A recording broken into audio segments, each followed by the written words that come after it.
Alright guys, welcome back to another video, and in this one we have something interesting to talk about. So I think it's kind of funny how yesterday I released a video talking about dating apps, and then this huge, well, I think it's huge, but some news broke out about Bumble that kind of changes the whole thing, and I'm like, fuck, okay. So for those of you guys who don't know, Bumble is a dating app where the girl makes the first move, right? The guy, it's for guys who maybe like aren't confident enough or maybe too shy to make the first move or something like that, but it's where the girl makes the first move on them. And I'm a firm believer that if a girl makes the first move, that is a 95% success rate.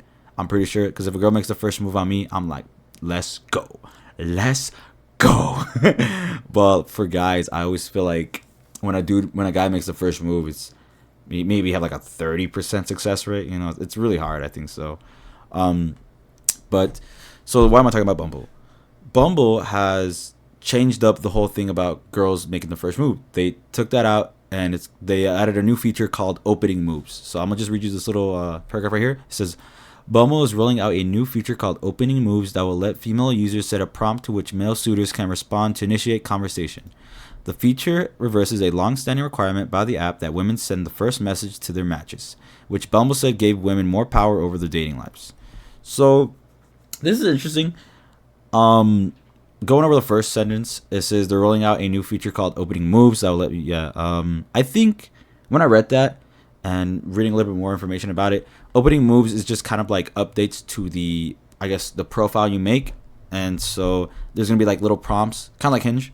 I think it's gonna be like Hinge, where there's gonna be prompts that you can respond to initiate the conversation.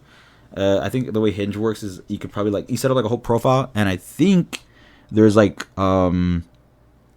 prompts that you can respond to. So the prompt will be like, where would you take me on a first date, or what's the perfect place to hide a body, or where can we go out to eat. I think they're like prompts like that, or just like funny prompts you can respond to and all that stuff. So that's what Bumble's doing. And I think they said they're gonna add let's see, it says Bumble's relaunching also includes updated dating intentions badges that allow users to indicate of their profiles whether they're looking for, say, a life partner or simply fun casual dates, so hooking up, I guess. Bumble is now also requiring users to include more photos on their bios, and the app will highlight common interests at the top of potential matches profiles in an effort to connect people with more compatible partners. So yeah, it just kind of sounds to me like they're getting rid of that whole girls make the first move and just kind of resorting back to a dating app, which I don't like too much, because maybe I'm biased because I'm a guy, and like I said, I think I would love it for a girl to make the first move on me. I would love that shit. But I don't know. To me, I don't like that they did this, because I think Bumble stood out a lot because it was the fact that girls make the first move. That's what made them stand out. They weren't like Hinge, they weren't like Tinder. I can't really think of any other dating apps besides those three. But that's what made them stand out, and I like that. But the fact that they got this away, it's kind of like, fuck, man. And the thing is, like I said, this is from a guy's perspective. I think it's hard for a guy to find matches on a dating app. I know damn well it's so hard for a guy to find matches. I think girls, the minute they make a dating app, booking, like their phone's probably buzzing, dude. Their phone's probably buzzing 100%. While guys, I feel like guys probably get a match one in every 25 girls, one in every 30 girls, or something like that. That's the minimum. That's the most. That's the most, dude. They'll probably get one match out of 30 girls. Like, there's probably guys who get like one match out of 50 girls, and that sucks, man. I think it's so hard for guys to find matches on dating apps, and so sometimes they're like, fuck that. Let me go to Bumble, where girls actually care to make the first move. And I thought that was cool. But now that they're taking it away, it's like, fuck, man. Like, it just, all the guys on there is like, damn, now I got to resort to being a regular dating app where it's going to be harder for me to make a match. I'm not saying that Bumble made it easier, but I just think Bumble helped a little bit when it came to guys trying to find a match and trying to find a partner. So I think that kind of really sucks. I don't really like this change, but hey, this is just my opinion, right? And another thing is I think when it comes to the whole dating scene, I think dating is like such a weird space right now. I think there's like that hookup culture, or a lot of people are fine being lonely, and that's cool. That's fine. I think for sure it's completely different than how it was back then. Back then it was like, get a guy, marry a guy, be a housewife or some shit like that. The guys just like work to pay for the whole family, whatever, and all that stuff. And then now I think we don't really prioritize getting married at a young age or having a family, all that shit. I think we just prioritize more of ourselves and our well-being, which is cool. Our mental health, physical health, all that stuff. So dating in a sense is also just a weird space right now. It's a weird space right now. And I guarantee you guys who are trying to date on Bumble are going to be in a bad state now, considering that it's been taken out. And the whole thing where it's called opening moves, where the guy can make the first move as well, is just, I mean, okay, right? Like I said, I'm not against it, but I just think it's weird. I just prefer it the other way, where girls make the first move, because it was something different, and that's what made them stand out. And a lot of times that a lot of these apps are trying to be the same as one another, right? An example would be TikTok creating the same thing as Shorts. Oh, sorry, Shorts copying TikTok. Another thing would be like Instagram when they copied their stories from Snapchat. And so it just seems like Bumble's doing the same thing, where they just want to copy Hinge or Tinder, I guess, and just be a regular dating app instead of standing out of the crowd. So that's another L I think they're taking. So it's interesting. And lastly, I think I'm just going to go over the comments on Philip DeFranco's video, because that's where I saw it from. That's where I saw it. And so I think there's one comment up top that I want to read about. Yeah, right here. So it says, as a man, I found that women having to initiate conversation on Bumble was a relief for me. Men have so much pressure to be entertaining and interesting so early in a conversation, and it can be exhausting. Oh my God, I totally forgot to mention that. Holy shit, this guy's so true, dude. Okay, I'll talk about it right now. I'm not one to ever say men have it worse, but women saying that replying first is a burden should say something about what it's like on other platforms for men, where men almost always have to initiate.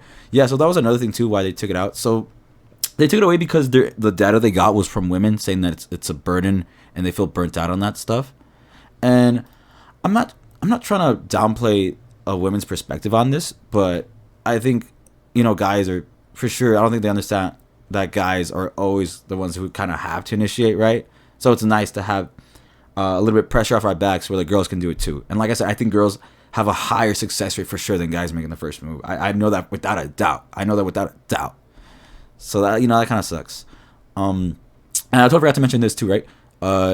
It's so much pressure to be entertaining and interesting so early in a conversation, and it can be exhausting.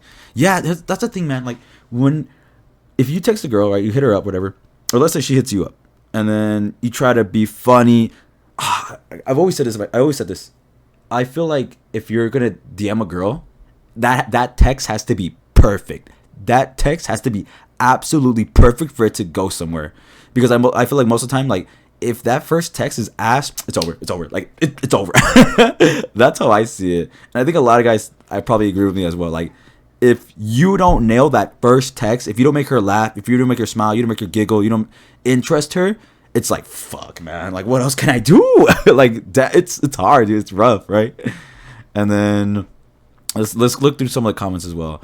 It says, as a woman, I actually agree with this, especially since the conversation in a dating app doesn't really matter once you meet in person. Anyways, I often made the first move when I was single, and I was often the first to ask for a date. That's cool. I like girls like this, man.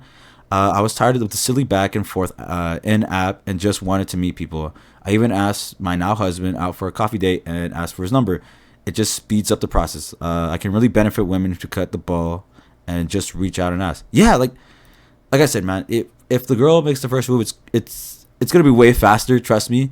Because I think another thing that stops guys from probably making the first move or trying to initiate it or keep going is we just don't want to be seen as a creep. I think that's another thing too with social media. I don't want to try to go hit up a girl I see at a coffee shop, or I think it's cute at work. I don't want to go hit her up because I'm afraid that I'm gonna seem like a creep, a stalker, or I'm gonna get exposed on TikTok as a fucking pedophile or something like that. Like, it's rough out here, man. I think that's a major thing too. We just don't want to. It just seems like if we make a move, we're immediately the bad guy. I mean, I shouldn't say it like that, but that's kind of how it feels, like the minute I try to flirt with her, like I'm a pedo, I'm a fucking sex offender type shit. Like, it's crazy, dude. It's crazy. But I mean, I guess that's just how I see it. Isn't it largely accepted that women have much easier time finding people that express interest in them? Yeah, like I said, I think women it's easier for women to find people on dating apps. I think for sure. They have like fucking like lines waiting for them, but at the risk of drawing a lot of unwanted attention, whereas men have a much harder time finding people that express interest in them at all. Exactly. By giving women the power to choose who they're interested, that revolves the problem of getting swarmed by people you're not interested in, helping guys feel more wanted. Yet the solution was removed because it required more work. I think this guy had it just right. By giving women the power to choose who they're interested, that removes the problem of getting swarmed by people you're not interested. Yeah. When girls make the first move, it's you. what do you call it? It's the opposite of guy making the first move because, like I said, girls get swarmed with a whole bunch of dudes. When a girl does that, I guarantee you, it just makes it easier for them as well because the girl knows who they want and they pick the guy they actually want, and it makes the guy feel more wanted. It makes the guy feel like a love, like actually like, oh hell yeah, this girl's actually interested, and that's what makes the guy put all his heart and soul into like trying to go somewhere with it. It says, as a 22-year-old straight man that uses Bumble, I'm so glad that this is happening. Literally 80% of my matches don't go anywhere because they expire in 24 hours. Yeah, did I explain that? I don't know if I explained it, but another thing in Bumble is let me know in the comments if I'm wrong. But I think another thing that works is when the girl makes the first move, the guy has to respond, and if the girl doesn't respond again in 24 hours, the match is expired and just gone forever. I think that's how it works. So he's glad that's gone because they took it away, which is, I guess, it's fine. I don't really care. I asked some of my closest friends who use dating apps as to why women do this, and all of them didn't know that women were meant to message first in the first place, and they thought that men were the ones not making the first move. Oh. Okay, that's interesting. So, I guess I am wrong. So, does it delete so I guess, do you get matched and then the girl has to make the first move? Is that how it works? So, like, it's a match and then the girl has to text, and if she doesn't text, then it just gets deleted. Is that how it works? I guess that's how it works. Huh, I'm tripping. So, I guess this guy's right in the case of... If it's like that. I guess that makes sense. Yeah, for sure why he would like that it's gone. It's interesting to hear your perspective because in my experience, when I match with someone, I almost immediately message them, but they don't respond within the allotted time. The whole time limit seems like an issue. Yeah, it seems pretty good. You know, I think a lot of us get busy, or a lot of us don't even notice. You know, sometimes we think we text someone and we don't. So, I guess I'm glad they got... But judging by these two comments, it makes sense to get rid of that 24-hour thing, I'm guessing. But, that's interesting. That is interesting. Alright, guys, I believe that's really it. That's all I want to talk about. Let me know what you guys think in the comments as well. Do you think this was a good move or a bad move? And lastly, I'll see you guys in the next one. Peace out.